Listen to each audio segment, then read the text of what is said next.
beloved, after you connect the feed, this is the feed, to the feeding tube or the feeding set.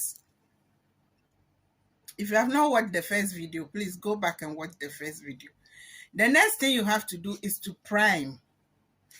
We can prime it by our manual priming and also by the pump, by the feeding pump.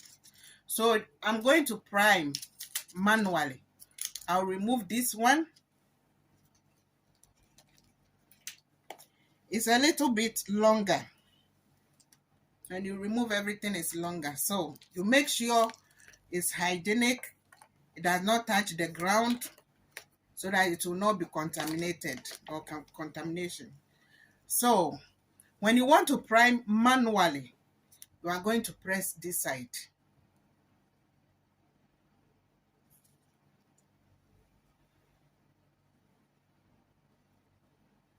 It's just a pressing.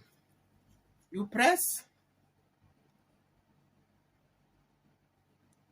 You see the milk flowing. See. You can see it's coming.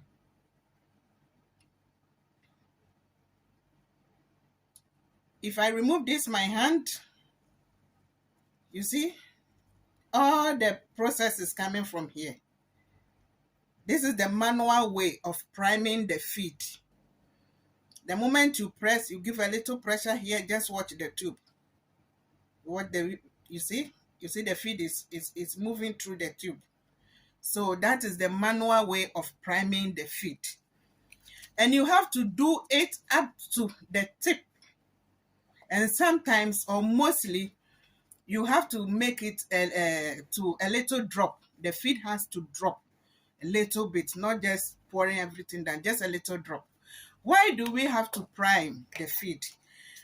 We prime the feed for the excess air in the tube to go out, so that when you connect the feed, here is the connecting place, or the place where you connect to the PEG tube for the patient. So by priming it from here, before it will get here and get here, all the unnecessary air or the unwanted air will come out of the tube. So the whole thing will be filled with only the. So beloved, that is it. You prime the feed to remove the unwanted air or the excess air from the tube, so that when you connect to the PEG tube of the patient, there won't be any gas or there won't be any air through the tube